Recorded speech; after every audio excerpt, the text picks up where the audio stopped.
इधर आरक्षण संशोधन विधेयक को लेकर मचे घमासान के बीच अब हाई कोर्ट की एंट्री हो गई। कोर्ट ने मामले में राज्यपाल से 15 दिनों के भीतर जवाब मांगा है। वहीं राजभवन ने भी इस मामले में अपनी प्रतिक्रिया दी। किस आधार पर हाई कोर्ट ने नोटिस दिया है, क्या है राजभवन की प्रतिक्रिया, आइए देखते हैं खास रिपोर्ट।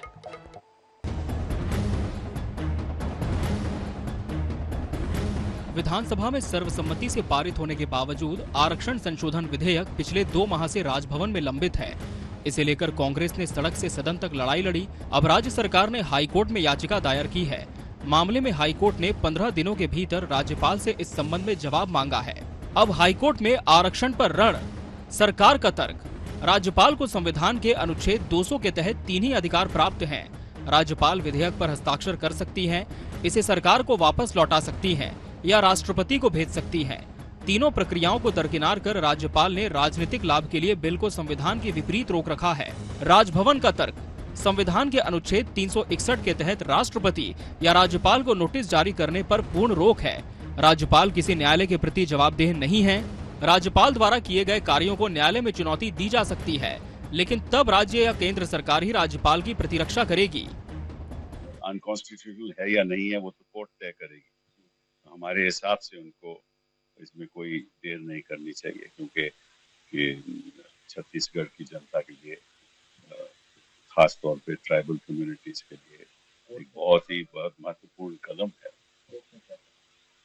कोर्ट ने तो केवल नोटिस इशू किया है कि आर्टिकल 200 के तहत उनको या तो अनुमति देनी चाहिए या इनकार करना चाहिए या राष्ट्रपति जी को रेफर करना चाहिए। यही हमने कहा है कि हर बार आरक्षण के लिए कोर्ट में जाने वाले लोग कांग्रेसी रहे, चाहे कुणाल शुक्ला हो, चाहे वो क्या नाम है उनका जिनको आयोग का अध्यक्ष बनाए हैं, अनुसूचित जाति आयोग, खांडे जी कांग्रेसी हैं। अभी जो गए हैं और उनके लिए कपिल सिब्बल जैसे वकील को खड़ा किए हैं, उनकी जांच होनी चाहिए कि उनकी आर्थिक हैसियत कपिल सिब्बल के फीस देने लायक है कि नहीं है।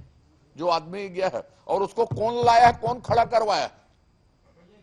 और दूसरी बात, राजभवन राज्य का शासन है, राज्यपाल के नाम से शासन चलता है, तो उनके लिए नोटिस दी गई है, इसकी निंदा करते हैं क्या भूपेश बघेल जी, या उसके लिए कपिल सिब्बल जी जैसे शासन वकील उपलब्ध करवाएगी क्या राजभवन की प्रतिष्ठा के लिए। हाईकोर्ट के जवाब मांगे जाने पर सियासत भी गर्म है। भाजपा के प्रदेश अध्यक्ष अरुण साव सीएम पर आरक्षण के नाम पर राजनीति करने का आरोप लगा रहे हैं, जबकि मुख्यमंत्री भूपेश बघेल ने हाईकोर्ट के निर्देश को लेकर न्याय की उम्मीद जताई है। वहीं भाजपा पर तंज भी कसा है। देखिए, भूपेश बघेल जी आरक्षण के मामले में लगातार राजनीति कर रहे हैं, भ्रम फैलाने का काम कर रहे हैं। 58% बढ़ाकर हमने किया।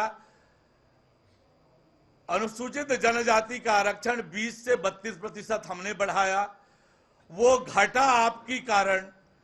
और इसी तरह से पिछड़ा वर्ग के लिए आरक्षण का नाटक आपने किया, अपने ही कार्यकर्ताओं को भेजकर उस पर स्थगन करवाया। तो कांग्रेस पार्टी आरक्षण छीनने वाली है, आरक्षण देने का काम हमने किया। विधानसभा जो पारित बिल है उसके मामले में राज्यपाल राज्य सरकार से सवाल नहीं कर सकती, उसको ये अधिकार नहीं है, तो उसे नोटिस में लिया गया। न्यायालय का मैं धन्यवाद देता हूं और मुझे पूरा भरोसा है न्यायालय पे कि हमको जीत हासिल होगी। आरक्षण पर फंसे पेंच की वजह से प्रदेश भर में भर्तियां ठप हैं। प्रदेश के युवा परेशान हैं। ऐसे में हाईकोर्ट की एंट्री से विवाद का पटाक्षेप होने की उम्मीद जरूर बढ़ी है, लेकिन इसमें कितना वक्त लगेगा ये अब भी नहीं कहा जा सकता। INS 24/7 के लिए रायपुर से गौरव शर्मा की रिपोर्ट।